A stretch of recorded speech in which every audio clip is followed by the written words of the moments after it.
Bonjour à tous, aujourd'hui on va parler d'un véhicule qui est à la fois daté et innovant. Daté parce que ce Suzuki Vitara, il a 7 ans. Il a été restylé en 2020, mais ses concurrents directs, Renault Captur et puis Toyota Yaris Cross, sont tout récents. Innovant parce que c'est la première fois que Suzuki développe en propre un système full hybridation. Jusqu'à présent, vous aviez de l'hybridation qu'on va appeler légère avec du 48 volts ou de l'hybridation totale avec une technologie Toyota. Là, je soulève le capot, je vous explique tout. Là, ça fait du bien de voir un moteur sous un capot parce que c'est plus très fréquent avec les voitures électriques. En plus, Suzuki a été généreux, vous avez deux moteurs pour le prix d'un.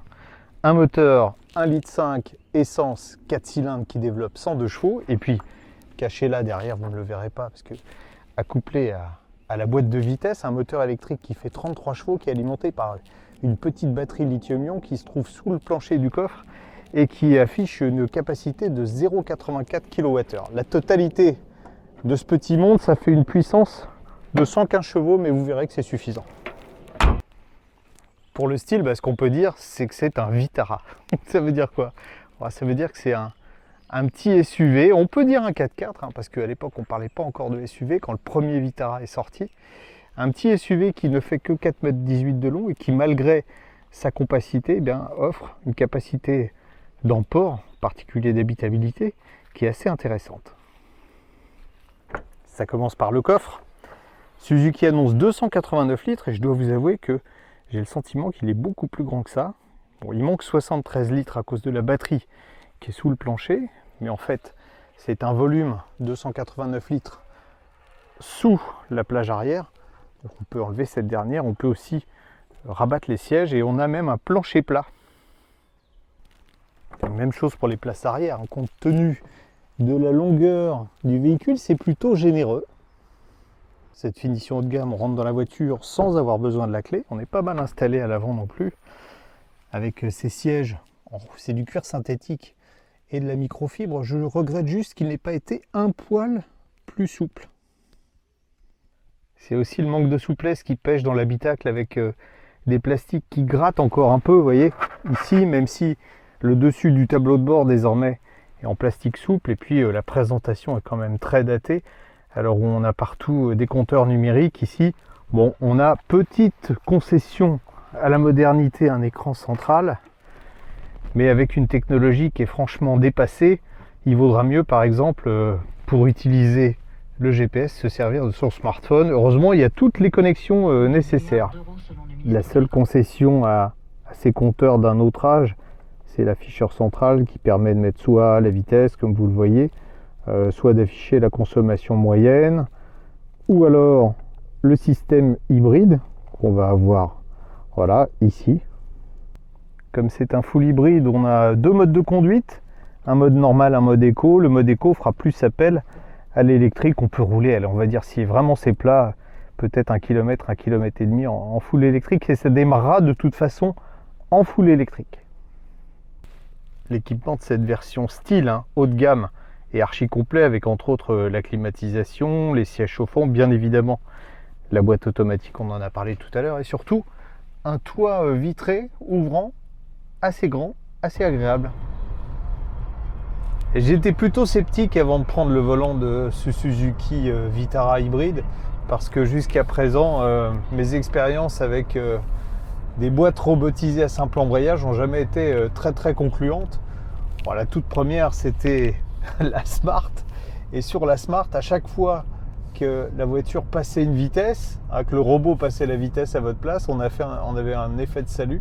Vous aviez la tête qui partait en avant comme ça. Suzuki a pas mal travaillé.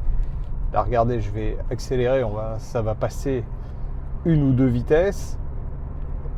Et en fait, on n'a pas du tout d'à-coup. Pourquoi? Parce que Suzuki se sert du couple du moteur électrique pour compenser la rupture de couple au moment du passage de vitesse. Donc on a une fluidité dans la continuité. Et c'est vrai que quand on roule gentiment comme ça, c'est très agréable. On n'a pas d'à-coup. Ça va bien d'ailleurs avec le caractère général de la voiture, puisqu'on a une voiture qui est assez douce, plutôt confortable, avec, comme j'ai dit tout à l'heure, la seule chose dommageable pour moi, c'est que le siège est un peu ferme. Bon, évidemment, les choses changent dès qu'on décide d'aller un peu plus vite. Si je décide de rouler plus vite, les choses changent. Tout d'abord, il y a ça. Donc là, vous avez bien vu, on a l'effet de salut dont je parlais tout à l'heure. Et pourquoi ? Parce que le moteur électrique a un couple limité, c'est 56 Nm. Et quand on est à haut régime, évidemment, il ne peut pas compenser la rupture de couple du moteur thermique. Donc, ce qui fait qu'on a une conduite qui est quand même beaucoup moins agréable quand on écrase la pédale d'accélérateur. C'est lié à la boîte. Donc, avec cet effet de salut, aussi, sa rapidité, elle n'est pas extrêmement rapide. Aujourd'hui, qu'on est habitué aux boîtes à double embrayage, on a vraiment l'impression de conduire un dinosaure. En revanche, le châssis démontre une belle agilité. Déjà, le moteur, malgré les 115 chevaux seulement, est assez vif. Et puis, vous voyez, alors certes, la direction n'est pas un modèle de précision, mais la voiture n'est pas très lourde. On doit être à 1270 kg, je pense, pour cette version. Bon, la boîte, évidemment, c'est pas terrible. Mais en revanche, la voiture maîtrise bien son roulis et pas du tout de sous-virage. Et on est pourtant sur une version traction qui devrait être typée un peu sous-vireuse. Mais vous voyez, ça tient vraiment pas mal le parquet. Par rapport aux hybrides rechargeables qu'on connaît maintenant, les performances paraissent très limitées. 0 à 112 secondes 7, 180 km/h en vitesse de pointe. Mais au quotidien, pour circuler en famille, ça sera largement suffisant.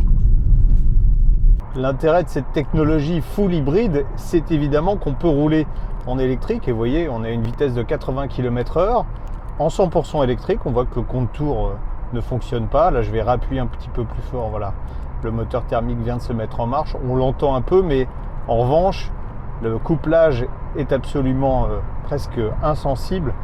Un bon travail de Suzuki de ce côté-là, un peu mieux d'ailleurs que sur la gestion de la boîte de vitesse. Où on est notre petite Suzuki en matière acoustique, on est à 110 km/h.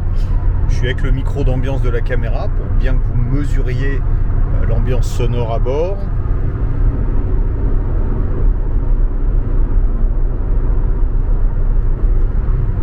Et avec le sonomètre, on est à 67 décibels. Bon, c'est là qu'on mesure que c'est un véhicule qui commence à dater un petit peu en termes de conception. On a beaucoup de voitures aujourd'hui qui sont sous les 65 décibels. Je vous rappelle que tous les 3 décibels, on double le bruit. Donc on va dire globalement un véhicule quand même assez bruyant. Mais attention, c'est pas catastrophique. À 110, vous m'entendez, on arrive clairement à comprendre ce que je dis. La technologie Suzuki est peut-être pas très spectaculaire sur le papier, mais vous voyez, elle est plutôt efficace. On a fait une moyenne de consommation de 5,7 litres au 100 km. C'est pas mal du tout. On a fait de la voie rapide, on a fait de la petite route, on a fait de la ville. Donc un véhicule plutôt économique en carburant. Notre modèle style haut de gamme coûte 29 840 €, mais si vous voulez, vous pouvez acheter un Vitara hybride à partir de 27 890 €. Si on compare à nos deux concurrents de tout à l'heure, c'est-à-dire le Renault Captur E-Tech et le Toyota Yaris Cross, eh bien, il faut dans les deux cas franchir la barre des 30 000 €, donc il est plus intéressant financièrement. Certes, il sera moins puissant que le Renault qui délivre 145 chevaux, donc moins de sensations au volant, et puis moins économe à la pompe que le Toyota. En revanche, il affiche un atout que ne proposent pas ces deux concurrents, c'est qu'il est disponible avec une vraie transmission intégrale pour un supplément de 2 000 €.